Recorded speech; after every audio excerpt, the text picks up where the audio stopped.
मसाजोगचे सरपंच संतोष देशमुख यांच्या पत्नी आणि आईचे अश्रू अजूनही थांबलेले नाहीयेत।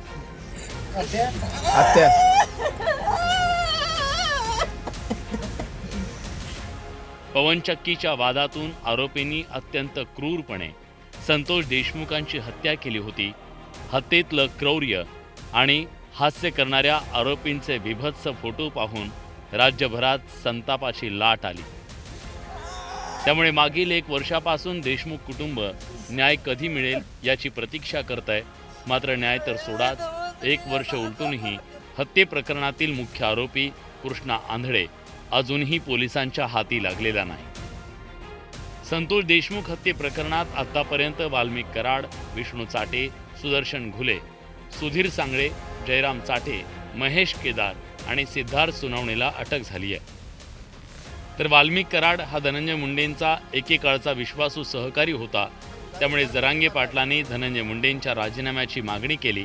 राजीनाम्याच्या वाढत्या मागणीमुळे सरकारनं धनंजय मुंडेंचा राजीनामा घेतला। तर जरांगे पाटलांनी पुन्हा आक्रमक पवित्रा घेत तपास यंत्रणांवर परळीवाला अधिक महत्त्वाचा असल्याचा आरोप त्यांनी केला। अजित पवारांनी क्रूर लोकांना सोबत घेतल्यावर राग तर येणारच असंही जरांगे म्हणाले।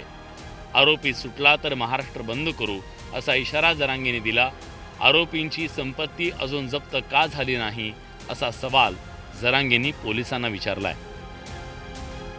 सरकारने हे शोधायला पाहिजे की असे स्टेटमेंट तो का करतो। जोपर्यंत त्यांना फाशी होत नाही ना तोपर्यंत आम्ही कोणीही हटणार नाही। हे ते बिगर बापाचं पुढे गेले हे बघितलं पाहिजे सरकारनं लवकर।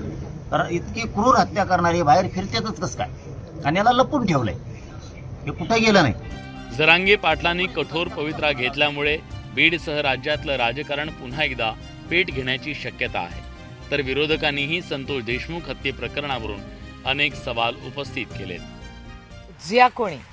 जो कोणी या हत्येमागे आहे किंवा ज्यांनी हत्या केली आणि हत्येच्या मागे ज्यांनी कट कारस्थान केलं त्यांना जोपर्यंत फाशीची शिक्षा होत नाही तोपर्यंत आम्ही लढत राहणार। सत्ताधारी पक्षाच्या मंत्र्यांना राजीनामा देऊन त्यांच्या भोवती संशयाचं धुकं आणि संशय निर्माण झाला होता।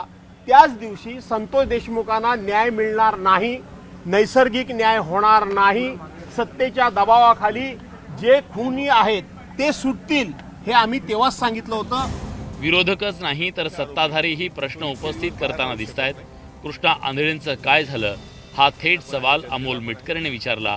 तर आरोपींकडे गडगंज संपत्ती असल्यानं वकिलांची फौज लावून कोर्टाची दिशाभूल करण्याचा प्रयत्न सुरू असल्याचा आरोप सत्ताधारी भाजपचे आमदार सुरेश धस यांनी केला।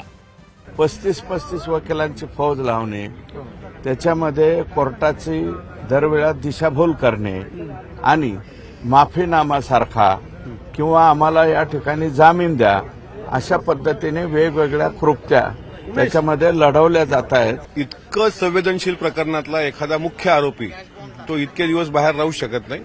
कदाचित त्यानं सुसाईड केली असावी किंवा कदाचित त्याचं त्यांनी काय तरी त्याचं म्हणजे तो अस्तित्वात आहे की नाही हाच मोठा प्रश्न आहे। आतापर्यंत तो पोलिसांना सापडला असता।